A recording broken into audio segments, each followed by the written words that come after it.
Soyez attentif dans le choix de votre sion. C'est un élément déterminant dans la pêche au feeder, c'est lui qui transmet les touches. Si vous choisissez un sion trop dur, le poisson risque de détecter une anomalie et de recracher lèche avant que vous ayez pu ferrer. Si ça se trouve, vous ne verrez même pas cette action-là. Inversement, un sion trop souple peut nuire à la qualité du lancer. Si la canne que vous possédez n'a pas les sions que vous souhaitez avoir, il est tout à fait possible d'acheter des sions au détail et avec du papier de verre de les ajuster au diamètre des sions d'origine.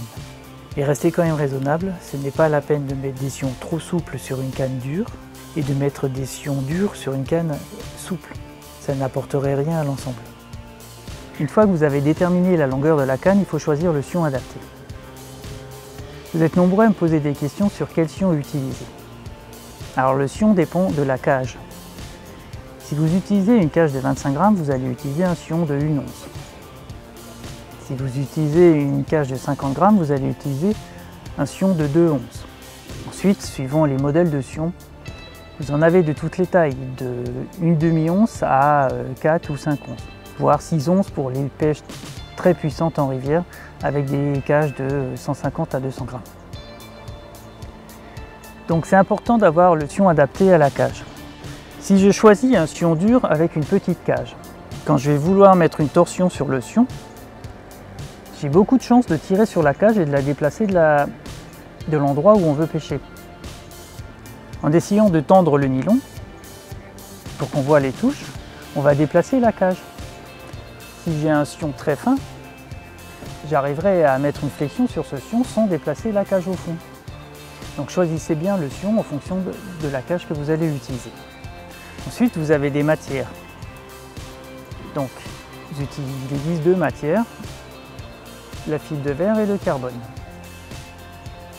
La fibre de verre est plus souple. On voit bien les touches, mais la fibre de verre est difficile à utiliser quand il y a du vent ou quand vous pêchez à longue distance. Le sion étant tellement souple, vous n'aurez pas une belle trajectoire et ça va être difficile de lancer loin avec un sion aussi souple. Les sions en carbone sont plus rigides. Même un sion en fibre de verre de 1 once et un sion en carbone de 1 once, vous aurez de toute façon un sion plus rigide si vous le choisissez en carbone. Donc les sions en carbone sont à privilégier les jours où il y a du vent pour pêcher à longue distance ou si vous utilisez de la tresse. La tresse permet une bonne transmission des touches et vous verrez même avec un sion en carbone très bien les touches. L'erreur que je vois le plus couramment, ce sont des pêcheurs qui choisissent le sion en fonction de la taille du poisson. C'est pas parce que vous pêchez la carpe qu'il faut prendre un sion rigide.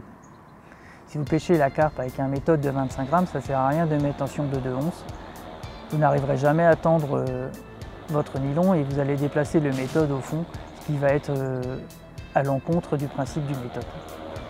Retenez une chose, le sion doit être adapté au poids de la cage.